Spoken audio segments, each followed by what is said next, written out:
نحمده ونصلي على رسوله الكريم أما بعد. قال الله تبارك وتعالى في القرآن المجيد: أعوذ بالله من الشيطان الرجيم. بسم الله الرحمن الرحيم. وما خلقت الجن والإنس إلا ليعبدون.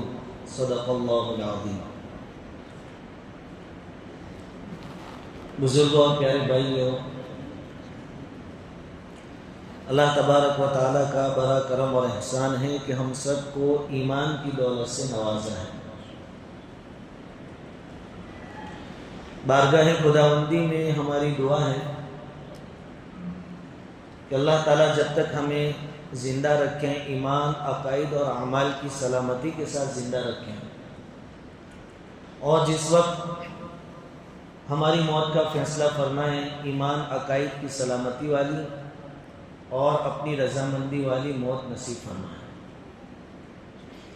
قرآن کریم کی ایک آیت میں نے آپ کے سامنے پڑھی: وَمَا خَلَقْتُ الْجِنَّ وَالْإِنسَ إِلَّا لِيَعْبُدُونَ۔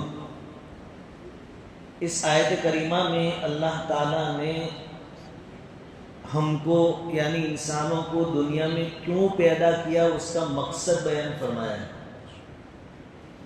اللہ تعالیٰ فرماتے ہیں کہ میں نے انسانوں اور جناتوں کو صرف اور صرف اپنی عبادت کے لیے پیدا کیا ہے۔ عبادت یہ ہماری ضرورت ہے، اللہ تعالیٰ کی ضرورت نہیں ہے۔ وہ بے نیاز ہے، غنی ہے، اس کو کسی کی ضرورت نہیں۔ ابن بطال رحمۃ اللہ علیہ فرماتے ہیں کہ جب کوئی آدمی سبحان اللہ کہتا ہے، سبحان اللہ کا مطلب ہے اللہ کی ذات پاک ہے، تو کسی کے سبحان اللہ کہنے سے اللہ تعالیٰ کو کوئی فائدہ نہیں ہوتا۔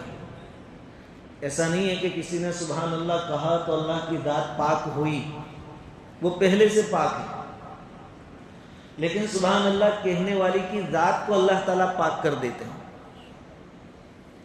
اسی طرح اگر کوئی کہتا ہے الحمدللہ، تمام تعریفیں اللہ کے لیے ہیں، تو اللہ کی تعریف کے لیے تو ہم سے پہلے سے فرشتے موجود ہیں، ہم سے پہلے سے۔ ہماری تعریف کی اللہ تعالیٰ کو کوئی ضرورت نہیں، یہ ہماری ضرورت ہے۔ اللہ بے نیاز ہے، غنی ہے، ہم فقیر اور محتاج ہیں، لیکن اللہ رب العزت کا کرم اور احسان ہے کہ ہماری عبادتوں کو قبول کرتے ہیں اور اس کا بدلہ ہمیں دیتے ہیں اور دیں گے۔ حضرت حکیم الامت حضرت مولانا اشرف علی تھانوی رحمۃ اللہ علیہ نے یہ بات لکھی ہے کہ ہارون رشید کے زمانے میں قحط سالی ہوئی تو دیہات کے رہنے والے لوگ بادشاہ کی خدمت میں آتے تھے، کچھ امید پر کہ بادشاہ کچھ ہدیہ وغیرہ دے گا۔ تو ایک دیہاتی آدمی آیا، اب اس نے سوچا کہ بادشاہ کے دربار میں جا رہے ہیں تو خالی ہاتھ جانا مناسب نہیں ہے، اور بادشاہ کے لائق کوئی چیز اس کے پاس تھی بھی نہیں جو پیش کر سکے۔ تو اس کی گھر والی نے اس کو مشورہ دیا کہ گاؤں کا، دیہات کا صاف ستھرا پانی لے کر جاؤ، چونکہ گاؤں کا ویدر اور سٹی کا ویدر دونوں میں فرق ہوتا ہے۔ نیچرل چیزیں زیادہ تر دیہاتوں میں ملتی ہیں، گاؤں میں ملتی ہیں۔ وہ بیچارہ مٹکے میں پانی بھر کر لایا، بادشاہ کے دربار میں پہنچا، ہدیہ پیش کیا کہ بادشاہ سلامت، آپ کے لیے ہم صاف ستھرا پانی لائے ہیں۔ جب وہ ڈھکن کھولا گیا تو اس میں سے کیا آتی تھی؟ بو آ رہی تھی، مٹی وغیرہ۔ لیکن ہارون رشید بھی اچھے آدمی تھے، اللہ والے تھے، اور یہ کس جذبات کے ساتھ ہدیہ لے کر آئے ہیں وہ جانتے تھے۔ ہارون رشید نے اپنے وزیروں سے کہا کہ اس کا ہدیہ قبول کیا جائے اور بدلے میں اس کو ہدیہ دیا جائے، اور واپسی میں اس کو ہمارے محل کے پیچھے جو سمندر ہے دجلہ، اس راستے سے اس کو لے جایا جائے تاکہ اس کو کچھ احساس ہو کہ بادشاہ سلامت کو پانی کی کوئی کمی اور قلت نہیں ہے، لیکن بادشاہ نے آپ کے ہدیے کی قدردانی کی۔ جب خادم اس کو واپس لے جا رہے تھے، اس نے دیکھا اتنا بڑا سمندر، کہا یہ پانی ہے. تو دیہاتی کو شرمندگی بھی ہوئی دل کے اندر کہ بادشاہ کو پانی کی کیا کمی تھی، پھر بھی میں پانی لے کر آیا، ہدیے میں پانی پیش کیا. اس بات کے ضمن میں حضرت تھانوی رحمۃ اللہ علیہ فرماتے ہیں کہ ہمیں اپنی عبادتوں پر فخر نہیں کرنا چاہیے. کل قیامت کے دن ہم کو اللہ تعالیٰ فرشتوں کے پاس سے گزاریں گے، اور یہ وہ فرشتے ہیں جنہوں نے جب سے پیدا کیے گئے تب سے عبادتوں میں مشغول ہیں. اس وقت ہمیں احساس ہوگا کہ ہماری عبادتیں کیا ہیں. فرشتہ جب سے پیدا ہوا کوئی رکوع میں ہے، رکوع میں رہے گا قیامت تک، سجدے والا سجدے میں، تسبیح پڑھنے والا تسبیح میں. اس وقت ہم کو وہاں سے گزارا جائے گا تاکہ ہمیں احساس ہو کہ تمہاری عبادتیں کتنی تھی اور عبادت کے لیے ہمارے پاس کتنی پوزیشن ہے اور کیسے کیسے لوگ. تو ہماری عبادتیں کوئی کمال نہیں ہے اور اس میں اللہ تعالیٰ کا کوئی فائدہ نہیں ہے. اس میں فائدہ ہمارا ہے، یہ اللہ رب العزت کا قدردان ہے. اس لیے ہمیں چاہیے کہ جب ہم کو اسپیشل عبادت ہی کے لیے پیدا کیا گیا ہے تو ہم زیادہ سے زیادہ اپنی زندگی کے اوقات کو، لمحات کو عبادتوں میں گزاریں. حضرت تھانوی رحمۃ اللہ علیہ کے بارے میں لکھا ہے کہ آپ وقت برباد ہو بیکار کاموں میں یا عبادت کے بغیر اس کو بالکل پسند نہیں کرتے تھے. حضرت تھانوی رحمۃ اللہ علیہ اپنی جوتیاں خود اپنے ہاتھوں سے رکھتے تھے. خادموں میں سے کسی نے کہا کہ حضرت اتنے سارے خادم ہیں، آپ کی جوتیاں ہم رکھا کریں. تو حضرت تھانوی رحمۃ اللہ علیہ نے فرمایا کہ بھائی کوئی خادم کہیں اور رکھ دے گا، پھر اس کو تلاش کرنے میں میرا وقت بگڑے گا اور اتنا وقت میرا عبادت کے بغیر گزر جائے گا. اب اتنا تو ہم سوچ بھی نہیں سکتے. ہمارے پاس تو 7 گھنٹے تک 50 اوور کا میچ دیکھنے کا ٹائم ہے. وہاں حضرت تھانوی دوسروں کو جوتیاں رکھنے نہیں دیتے کہ پھر ڈھونڈنے میں 2-3 منٹ میری بگڑ جائے گی اور اتنی دیر دن کا کام میرے سے نہیں ہوگا. ہمارے پاس بیٹھنے کے واسطے ٹائم ہے، فیس بک، واٹس ایپ کے لیے ہمارے پاس ٹائم ہے. لیکن جنہوں نے قدردانی کی، عجیب و غریب قدردانی کی. اور انسان کی فطرت بھی تقاضا کرتی ہے کہ آدمی آخرت کی کچھ تیاری کرے. کبھی کبھی ایسے واقعات پیش آ جاتے ہیں، ایسے حالات آ جاتے ہیں کہ انسان گھڑی 2 گھڑی کے لیے سوچتا ہے کہ بھائی آخرت کی تیاری کرنی چاہیے، قبر کی فکر کرنی چاہیے. اور جتنی عبادت کے ساتھ آدمی دنیا سے رخصت ہوگا اس کی قبر اتنی روشن ہوگی. اکبر بادشاہ کا نام ہم نے سنا ہے. ہمارے ملک میں ایک بادشاہ ہوا ہے. کچھ حالات ایسے آئے کہ اسلام سے بھی نفرت کرتا ہو گیا اور اس نے ایک نیا مذہب، نیا دین الہی کے نام سے، دین اکبری کے نام سے پیش کیا لوگوں کے سامنے. اس نے کیا کیا کہ اسلام کی کچھ جو اچھی بات ہے اس کو لگی وہ لے لی، ہندو مذہب کی لے لی، عیسائی مذہب کی لے لی. آج کے دور میں بھی سعودی والے یہی فکر میں ہیں، دین ابراہیم کے نام سے ایک مذہب. اب اسلام ان کو اچھا نہیں لگتا. سعودی والوں کی فکر یہ ہے کہ عیسائی، یہودی اور مسلمان، یہ تینوں کمیونٹی جو ہے وہ ابراہیم علیہ السلام کو مانتی ہے. تو ہم سب مل کر دین ابراہیم نام کا ایک یہ بنا لے مذہب اور تینوں کمیونٹی اس کو فالو کرے تو یہ جھگڑے ختم ہو جائے. کیونکہ یہودی عیسیٰ علیہ السلام کو نہیں مانتے، عیسائی ہمارے نبی کو نہیں مانتے، تو تینوں مانتے تھے ابراہیم علیہ السلام. یہ ان کی سوچ. اسے اکبر بادشاہ کے دماغ میں بھی خیال آیا. خیر علماء لکھتے ہیں کہ اس نے پھر آخری عمر میں اخیر میں توبہ کر لی.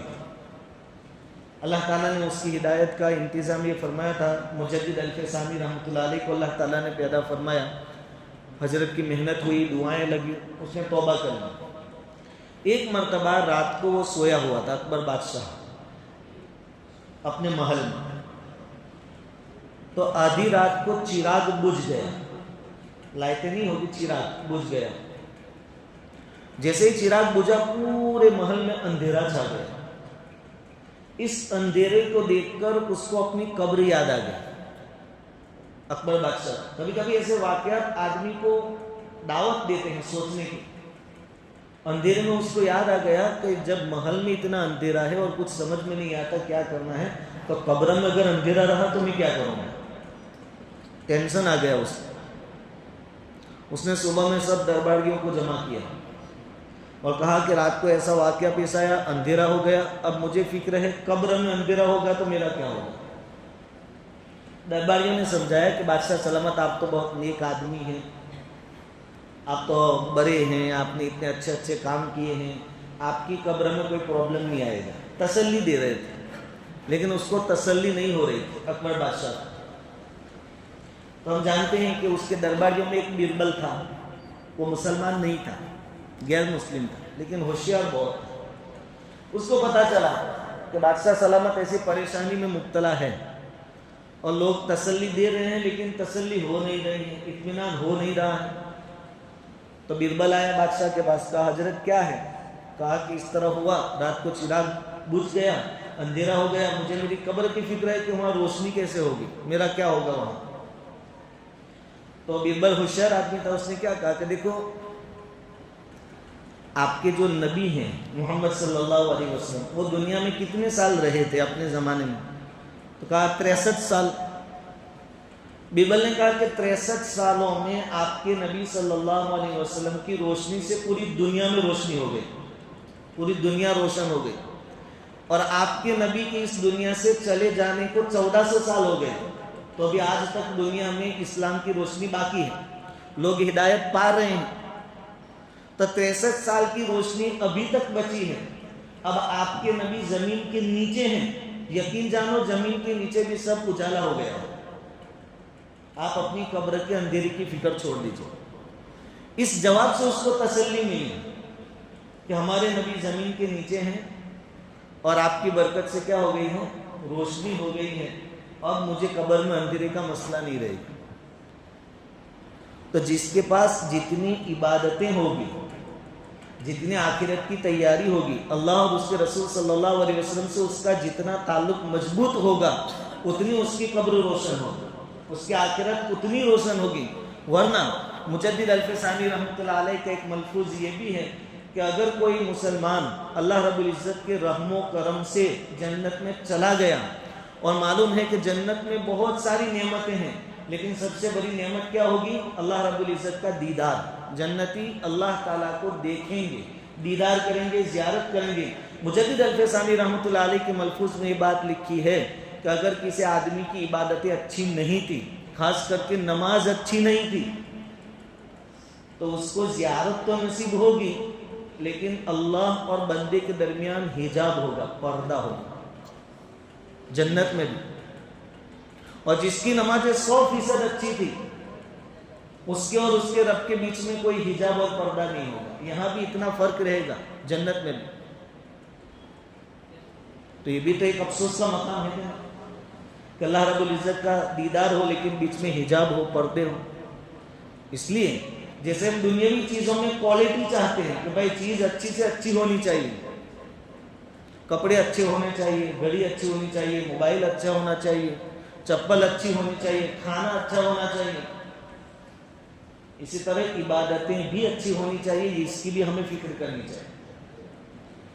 ابھی ہم سب لوگ دینداری کے دھوکے میں ہیں، 5 وقت کی نمازیں پڑھ لی، لیکن کون ہے جو عشاء کی 17 رکعت پڑھتا ہو پوری؟ اللہ ماشاءاللہ ایسے لوگ نکلیں گے جو عصر کی 8 رکعت پوری پڑھتے ہو، 4 سنت غیر مؤکدہ، 4 فرض۔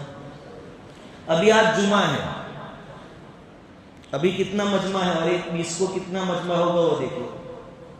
اور نماز کے بعد، فرض کے بعد والی سنتیں جو کہ مؤکدہ ہیں 4، وہ کتنے لوگ پڑھیں گے وہ دیکھیں۔ ہمارا دعویٰ ہے ہم مسلمان ہیں، لیکن ہماری عبادت ہے اور دوسری چیزیں تو بہت دور کی بات، آداب ہے، اخلاق ہے، معاملات ہے، معاشرت ہے، اس میں تو ہم دنیا بھر میں، زمانے بھر میں آج ہماری بدنامی ہے۔ ہماری بات کی شروعات گالیوں سے ہوتی ہے، بات بات پر لڑائیاں ہوتی ہیں، سود بھی کھا جاتے ہیں، دوسروں کا حق بھی کھا جاتے ہیں، میراث بھی کھا جاتے ہیں، پھر بھی ہم اپنے حساب سے، ہماری سمجھ کے حساب سے مسلمان ہیں۔ یہ دینداری کا دھوکہ ہے۔ بیانات ہوتے ہیں اور بیان کے بعد اگر لائٹیں بند کر کے دعا ذکر ہو تو روتے بھی بہت ہیں، اور یہ بھی اچھی چیز ہے، کوئی بری چیز نہیں ہے، لیکن اس کا اثر الا ماشاء اللہ. ایک گاؤں میں ایک آدمی کی سونے کی انگوٹھی گم ہو گئی، بہت قیمتی تھی سونے کی انگوٹھی. اب اس کو معلوم ہے کہ بستی میں سے کسی نے چرا لی ہے. اب ویسے تو کسی کو کہہ نہیں سکتا کہ تو نے چرائی ہے مجھے دے دے، اس کو معلوم نہیں کس نے لی. اس نے ایک طریقہ اپنایا کہ ایک بہت بڑے عالم کو بلایا بستی میں کہ آئیے بیان کیجیے. اور بیان کس ٹاپک پر کرنا ہے؟ چوری کی مذمت، چوری کا گناہ، دنیاوی نقصان اخروی نقصان. مولانا آئے اور دام دم سے بیان کیا، بہت رلایا. اس آدمی نے دیکھا کہ سب رو رہے ہیں، بیان کا بہت اثر ہوا ہے. اب موقع ہے، اب سب کے دل نرم ہو گئے ہیں، تو جس نے لی ہوگی وہ مجھے دے دے گا. اس آدمی نے کھڑے ہو کر کہا کہ دوستو رکو، میری سونے کی انگوٹھی گم ہو گئی ہے، مجھے معلوم ہے کہ آپ میں سے کسی نے لی ہے. دیکھو بیان بھی ہوا، وعیدیں بھی آپ نے سنی، سب رو بھی رہے ہیں ماشاءاللہ، تو آپ مہربانی کر کے مجھے واپس دے دو. اور یہ بات بھی ہے کہ سب کے سامنے دیں گے تو بدنامی ہوگی، تو طریقہ یہ کہ ہم لائٹیں بند کر دیتے ہیں، بالکل اندھیرا کر دیتے ہیں اور پیالہ گھماتے ہیں. پیالہ میں رکھ دو جس نے بھی لی ہو، کوئی جانے کہ کس نے لی اور کس نے رکھی. لائٹیں بند کی گئی، پیالہ گھمایا گیا. پھر تھوڑی دیر کے بعد جب لائٹ چالو کی گئی تو پیالہ بھی غائب ہو گیا. وہ پیالہ نہیں تھا. حالانکہ یہ سب ابھی بیان کے بعد رو رہے تھے، بیان بہت رو رہے تھے، ہم بھی بہت روتے. قاری احمد علی صاحب آئے، ذکر کرایا، بیان کے بعد دعا کرے، بہت رو رہے ہیں. باقی پھر باہر آ کے تو بیان کے بعد باہر آ کر چلو چائے پینے جاتے، پھر وہی واٹس ایپ، یوٹیوب، فیس بک. ہماری دینداری یہاں تک کی ہے، وقتی ہے، اس میں جماؤ نہیں ہے. اور یہ دینداری نجات کے لیے کافی نہیں ہے. مرتے دم تک ہمیں دین پر باقی رہنا ہے، نجات کے لیے بہت ضروری ہے. اس لیے اللہ تعالیٰ سے دعا بھی کرے کہ اللہ تعالیٰ دین پر ہم کو جما دے. فتنوں کا دور ہے، اور دعا کے ساتھ ساتھ اللہ والوں کی صحبت میں رہیں، اچھے ماحول میں رہیں. ماحول کا آدمی پر بہت بڑا اثر ہوتا ہے. ایسے لوگوں کے پاس رہے جو آپ کو بتا سکے کہ یہ آپ کی غلطی ہے، یہ آپ غلط کر رہے ہیں. ایسے لوگوں کے پاس رہے. جب کوئی بتانے والا ہی نہیں ہوگا کہ آپ غلط کام کریں تو آپ کو محسوس کیسے ہوگا، معلوم کیسے ہوگا کہ میں غلط کام کر رہا ہوں. اس لیے بڑے اللہ والے ہیں، ان کے پاس جاؤیں. مولانا عبد الماجد دریابادی رحمۃ اللہ علیہ کا نام آپ نے سنا ہے. آخری بات کہتے میں بات ختم کرتا ہوں. وہ ناستک تھے، ناستک، اللہ کو نہیں مانتے. ان کا ماننا تھا کہ دنیا آٹومیٹک چلتی ہے، اس کا بنانے والا چلانے والا کوئی نہیں. لیکن ان کی دوستی تھی مولانا مدنی رحمۃ اللہ علیہ کے ساتھ، حسین احمد مدنی رحمۃ اللہ علیہ کے ساتھ. اور یہ دوستی سیاسی اعتبار سے تھی، نیتا لائن سے، کیونکہ آزادی کا معاملہ چل رہا تھا. یہ دوستی تھی. حضرت مدنی رحمۃ اللہ علیہ کو ان کی فکر ہوئی. اور یہ مولانا عبد الماجد دریابادی جو تھے بہت ذہین تھے، ریسرچ کرتے تھے، سائنس کے بہت عاشق تھے، سائنسی چیزوں پر ریسرچ کرتے تھے، نئی نئی چیزیں تلاش کرتے تھے. تو حضرت مدنی رحمۃ اللہ علیہ نے ان سے کہا کہ آپ دنیا بھر کی چیزوں کے پیچھے ریسرچ کرتے ہو، آپ قرآن میں ریسرچ کرو. تو مولانا عبد الماجد کہہ رہے ہیں کہ قرآن میں کیا ملے گا مجھے؟ تو حضرت مدنی رحمۃ اللہ علیہ نے فرمایا کہ ملے گا، آپ ڈھونڈو تو کھری. اب دوست نے مشورہ دیا، انہوں نے قرآن پڑھنا شروع کیا. تو کیسے پڑھتے تھے؟ لیٹ جاتے اور لیتے لیتے جیسے ہم موبائل لے کر سوتے ہیں ویسے وہ قرآن، کیونکہ ان کے نزدیک ایک کتاب ہے بس، اور کچھ نہیں تھا اس وقت. پڑھتے اور کبھی نیند آ گئی تو کبھی یہاں رکھ دیا، کبھی پیروں کے پاس رکھ دیا قرآن کو، کیونکہ اتنی وقت اور عزت نہیں تھی. لیکن جب انہوں نے ریسرچ شروع کیا قرآن پر تو قرآن نے اپنا اثر دکھایا. ہم قرآن سے دور ہے اس لیے اثر نہیں ہے، قرآن سے دور ہے اس لیے اثر نہیں ہے. انہوں نے ریسرچ کیا، دل میں احساس ہوا کہ میں غلط طریقے پر ہوں. انہوں نے توبہ کی، کلمہ پڑھا. حضرت مدنی رحمۃ اللہ علیہ نے فرمایا کہ اب تم اصلاحی تعلق قائم کر لو شیخ کے ساتھ.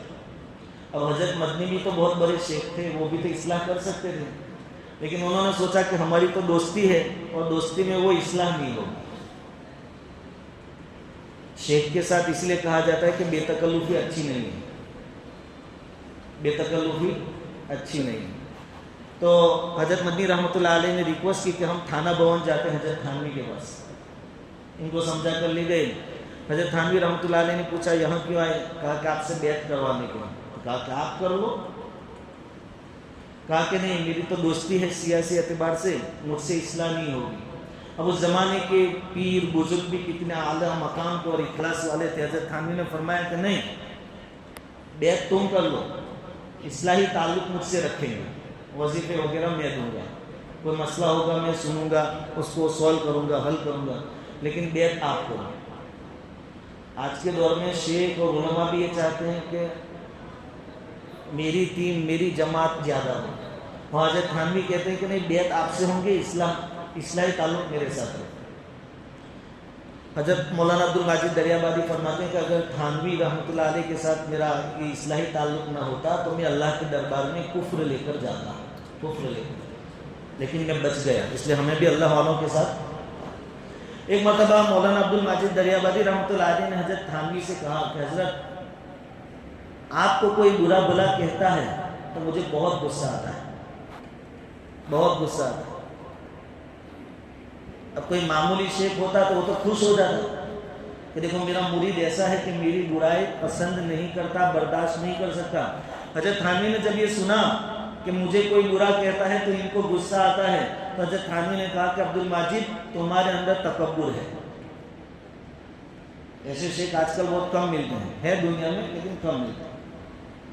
تمہارے اندر تکبر ہے۔ بات کیا تھی؟ خوش ہونے کی، اور یہ کہنے کہ تمہارے اندر تکبر ہے۔ کہ حضرت کیسے؟ حضرت تھانوی نے فرمایا کہ دیکھو تمہارے دماغ میں ایک کیڑا ہے، یہ سوچ ہے تمہاری کہ میرے شیخ کی عزت میری عزت، میرے شیخ کی عزت میری عزت۔ آج بھی بہت سارے لوگ بیعت ہیں علماء سے بڑے بڑے، تو صرف بیان بھی ان کا ہی سنتے ہیں، دوسرے کوئی مولانا آیا تو نہیں، وہ نہیں چاہیے، یہ بھی تکبر ہے۔ اور پھر بات نہیں کرو ہمارے حضرت تو حضرت، باقی سب فن فجرت، کچھ بھی نہیں، یہ بھی تکبر ہے۔ کوئی بھی عالم ہو اپنی جگہ عالم ہے، کہا تمہارے اندر تکبر ہے اور تمہارے دماغ میں ایک کیڑا ہے کہ میرے شیخ کی کوئی برائی کرے گویا میری برائی ہے، میری انسلٹ، اس لیے تم کو غصہ آتا ہے۔ تم کو کبھی اس بات پر غصہ آیا کہ دنیا میں آج ایسے کتنے لوگ ہیں جو اللہ کے بارے میں برا بھلا بولتے ہیں، حضور کے بارے میں برا بھلا بولتے ہیں، تم کو اس پر غصہ آیا؟ اور شیخ کو کوئی برا بھلا بولے تو تم کو غصہ آتا ہے؟ یہ تکبر۔ تو ایسے لوگوں کے پاس اگر حضرت تھانوی نے ان کو نہ بتایا ہوتا تو مولانا عبد الماجد دریابادی کو کیسے معلوم ہوتا کہ یہ سوچ بھی میری غلط ہے؟ اس لیے ہماری زندگی میں ایسے دوست، ایسے علماء سے کانٹیکٹ، ایسے اللہ والوں سے ہمارا تعلق ضروری ہے جو ہم کو بتاوے کہ یہ غلط ہے۔ ورنہ شیطان یہ نہیں کہا تھا اللہ تعالیٰ سے کہ میں شراب خانوں پر بیٹھوں گا اور جوئے خانوں پر بیٹھوں گا، وہاں جو آئیں گے ان کو بہکاؤں گا۔ اس نے تو یہ کہا تھا لأقعدن علی صراطک المستقیم، سیدھے راستے پر بیٹھوں گا۔ نمازی کو نماز کے راستے سے بہکائے گا، عالم کو علم کے ذریعے بہکا سکتا ہے۔ اس سے ہماری زندگی میں ایسے لوگوں سے تعلق ہونا ضروری ہے جو ہم کو بتا سکے کہ یہاں تمہاری غلط ہے۔ بہرحال پوری بات کا خلاصہ یہ کہ اللہ تعالیٰ نے ہمیں مختصر سی زندگی دی ہے، اس کا ایک مقصد ہے کہ ہم عبادت کر کے اپنی آخرت کو بنا سنوار کر یہاں سے روانہ، اور ہمارے آس پاس جو واقعات بنتے ہیں اس سے ہم عبرت حاصل کریں۔ آپ لوگ تو قبرستان کے پاس رہتے ہیں، آتے جاتے روزانہ آپ کو آخرت یاد آنی چاہیے، اس سے عبرت حاصل کرنی چاہیے۔ اللہ رب العزت اس بات کا استحضار ہمیں نصیب فرمائے کہ دنیا فانی ہے، دنیا کی تمام چیزیں فانی ہیں اور ہمیں ایک دن اللہ رب العزت کے سامنے حاضر ہونا ہے۔ اللہ رب العزت کہنے سننے سے زیادہ عمل کی توفیق عطا فرمائے۔